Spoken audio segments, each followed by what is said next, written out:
Memur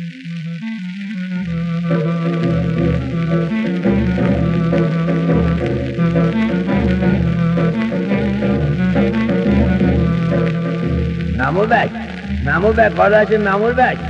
Ya Memur Bey, bu iş çok mühim bir iş ya, elin ayağını öpem ya Memur Bey. Bir imza atacaksın, olacak bitecek ya Memur Bey.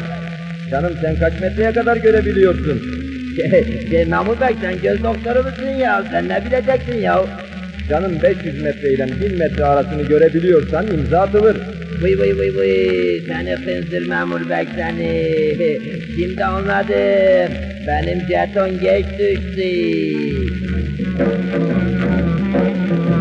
Belediyeye vardım, evrakları uzattım. Memur cebime bakınca ben cebimi kapattım. Dedi ki ne istersin? Dedim şuraya imza.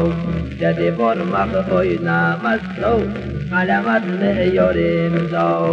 İşte kapı, işte sapı, işte torril, işte torril, ister küçül, ister üzül, ne alırsın benden imza. İşte evrak, işte kalem, söyleme hiç başka kelam. Vermesen eğer rüşveti, zordur almak benden imza.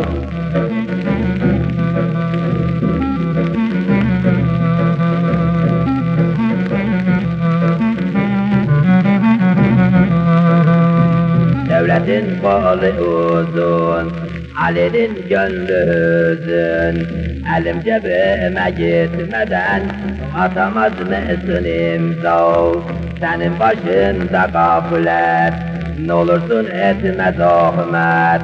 Devlet verip olma aşkı, nasıl istersin rüşvet? İşte kapı, işte sapı, işte torril, işte torril, İster küçül, ister üzül, ne alırsın benden imza. İşte evrak, işte kalem, söyleme hiç başka kelam. Vermezsen eğer rüşveti, zordur almak benden imza.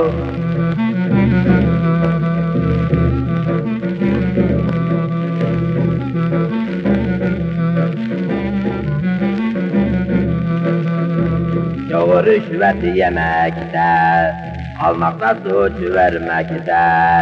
Gazeteler ele aldı, olayları yermekte.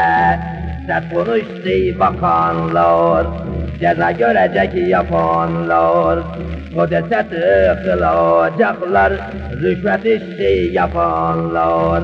İşte kapı, işte sapı, ister torril, ister sorril, ister küçül, ister üzül, ne alırsın benden imza. İşte evrak, işte kalem, söyleme hiç başka kelam. Vermezsen eğer rüşveti, zordur almak benden imza.